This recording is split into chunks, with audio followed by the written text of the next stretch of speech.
So before speaking about the first habit, I want to bring to your attention a new mindset. So before I read this book, I never really had this super awesome outlook on life, and in fact, it changed my thinking forever. So when you're in any situation in life, you can choose to be reactive or proactive. But the basic idea is that by choosing to be proactive, you choose to increase your circle of influence.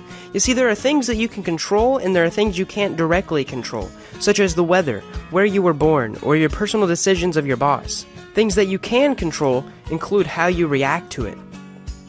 This is really the only thing you can control in life. If you react without thinking, or you say a harsh word to your friend, or you drink all night and live in self-indulgence after a long day, or you just become depressed when the weather is gloomy, you are becoming a reactive person. You let the environment control you, and you're simply a person reacting to stimuli. When you are reactive, you focus on things you cannot control. For example, you may have been born into a socioeconomic lower or middle class family.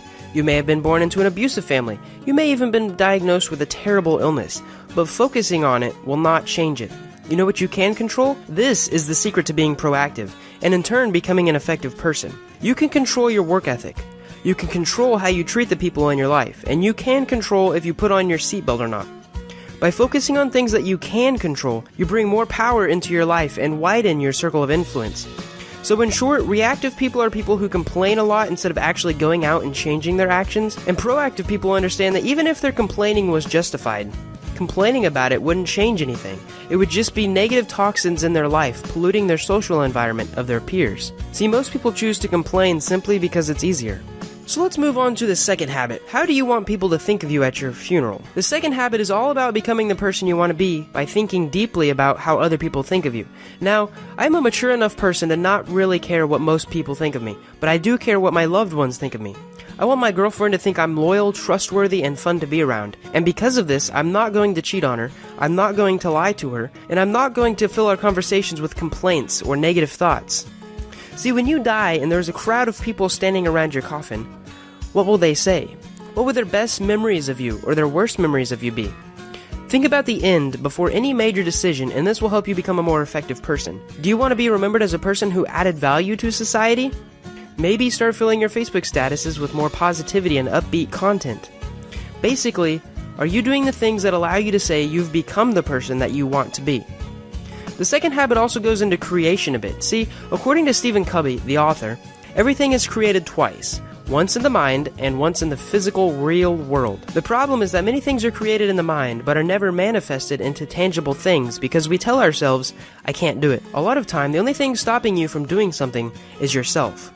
An even worse situation is when things aren't even created in the mind at all. For some people, debt, drugs, despair, or other life problems prevent a person from thinking about creation, and only on the negative outcomes of their situation.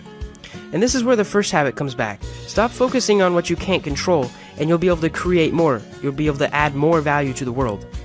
The last thing Stephen Covey mentions in this chapter is something called a personal mission statement. Now this is a one-line sentence that you can rely on to give you a sense of purpose in the world. A very simple mission statement is, I want the world to be better because I was here. In fact, that's Will Smith's personal mission statement. Oprah wants to be a teacher and to be known for inspiring my students to be more than they thought they ever could be. If you keep this mission statement in mind when you make every decision, you will always keep the end in mind. Now that we've talked about the end, let's talk about the beginning.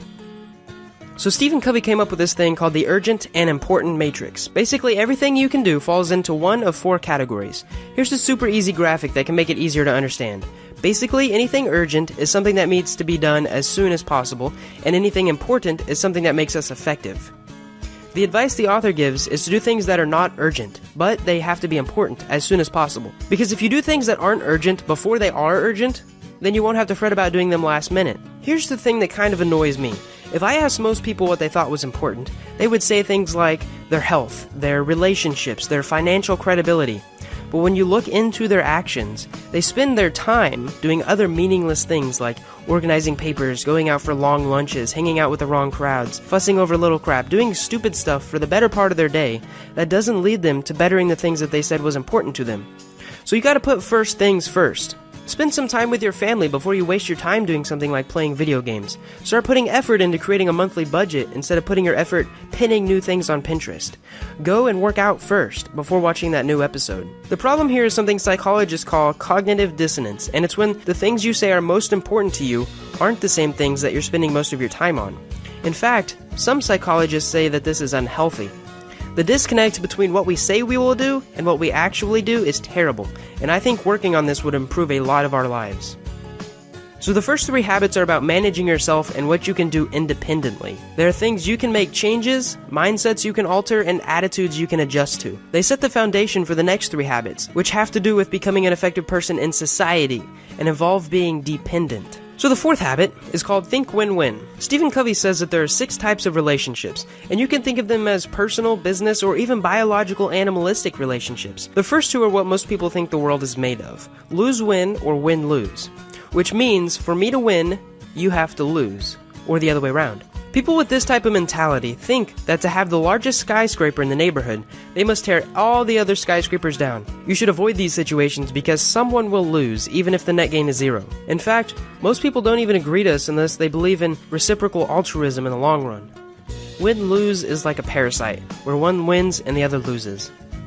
The next relationship that we're going to talk about is just toxic and nasty. It's called lose-lose.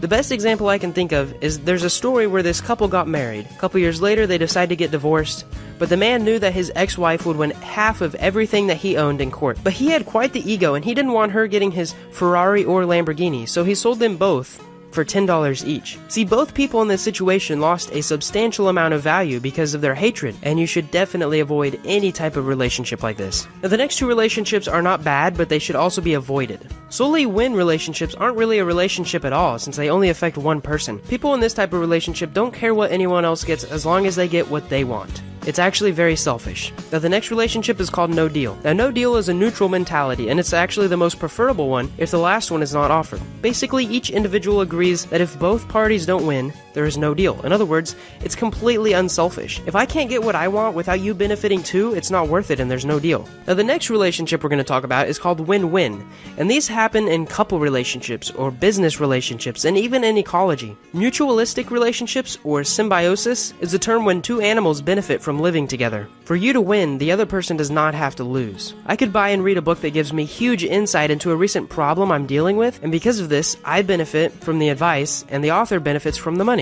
I can make a video and upload it to YouTube and benefit from the advertisement revenue, and the viewers will benefit from the life-changing perspective. So start searching for win-win relationships, and you will surely become an effective person. Aha, the next habit. I love this habit. So the author gives a little story where a dad is talking to his coworker about a situation with his son. The father and son have a talk, and after the talk, the dad goes to his friend for advice. "I just can't understand my son sometimes," the dad says. "He won't listen to me." And his friend goes, "Let me rephrase that. You can't understand your son because he won't listen to you?" Says the friend, "I thought to understand another person, you have to listen to them." Honestly, when I read this little story, I actually got goosebumps, but the author is so right. How many times do we get mad at another person because they don't think the way that we think, but we haven't even tried to hear their side of the story first? We see the world through our eyes. Even from a baby, we are born egotistical, and understanding others' views does not come natural. Learning to become an effective person is understanding everyone has their own perspectives and opinions from their own personal experiences and life events. You should seek first to understand, because once you understand the situation and the person's feelings towards it, you might have a better chance of helping them understand you.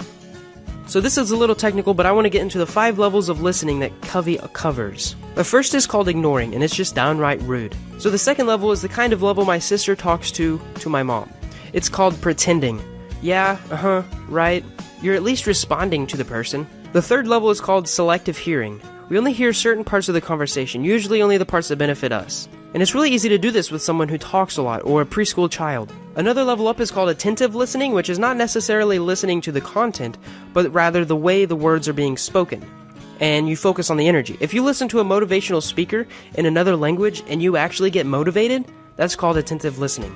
The last type of listening we hardly ever experience, and it's called empathic listening. This type of listening is the listening with the intent to understand.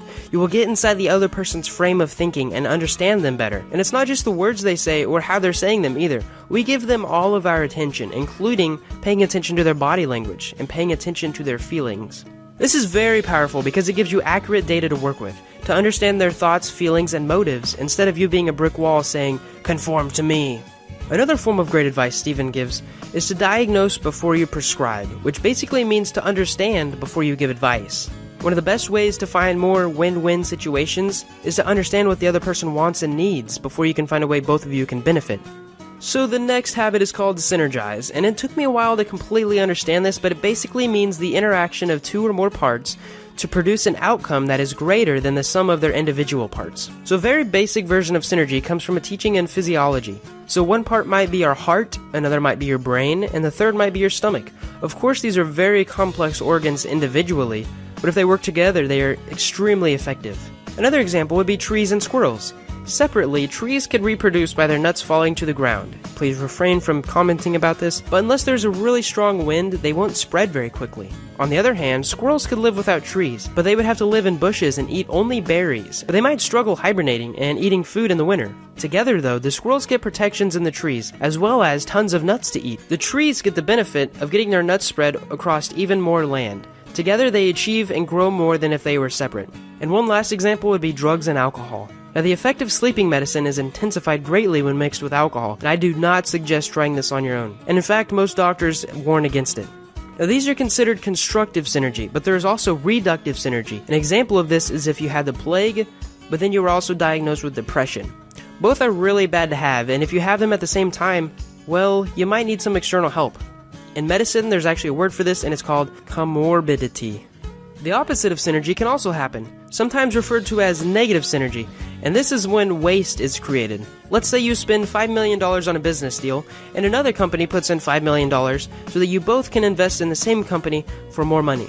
However, the business that you put money in actually failed because it went over a certain amount, and because of taxes, it failed. The sum of two parts is actually less than the total amount of both separately. An example of negative synergy would be 1 + 1 = 1/2. Seeking synergy will benefit your life in many ways, but particularly your business, relationships, and general life will benefit if you can find synergy. Synergy is basically 1 + 1 = 3. Now that was the sixth habit, and that concludes the habits that you can do with improving yourself by dealing with others. Now we're going to be moving on how you can unleash your future potential by investing. So the best investment you can make is in yourself. And by reading this book, you're ahead of the curve, and by watching this video, you have a huge advantage of other people. So Covey gives the example of this guy cutting down a tree with a very dull saw. I mean, it's going to take him at least 6 hours to cut down this huge tree. If he were to spend 1 hour sharpening the saw, it would only take him 3 hours to cut down the tree, leading to a total of 4 hours instead of 6. We see how simple this is. How easy it is for the guy to cut the tree down faster, but we hardly ever apply the same principle to our lives. For example, we can sharpen our physical saw by eating well, maintaining a healthy diet, and exercising regularly. Let's sharpen the saw by working out 3 times a week instead of paying for it with advanced medical treatment in 40 years. Another example of sharpening our minds is by learning, reading, and teaching. There are plenties of studies that show teaching someone something is a great way to ingrain ideas into our head, and in fact, it's one of the reasons I'm making this video. Instead of reading the instruction manual, we try to do it ourselves and waste 3 hours when we could have humbled ourselves and sharpened our mental saw. Covey also suggests sharpening some other areas of our life, such as emotional and spiritual areas. You can invest in your relationships with others in many ways, some of which include spending time with your friends, playing games with your family, or studying with classmates. Enriching your spiritual life is also important. Whether you're religious or not, listening to music, engaging in creating art, and spending time in prayer or meditation will always add value to your life in the long run. Living a meaningful and effective life doesn't just happen. You have to make time to cultivate the areas of your life you want to produce fruits, and you do this by sharpening the saw. I hope after watching this video you've gained at least one gold nugget of knowledge or practical life advice that may move you in the right direction to becoming a more effective person. If you like this video, please leave a big fat like, and if you want more educational and valuable life improving videos like this, then subscribe. Thanks for watching.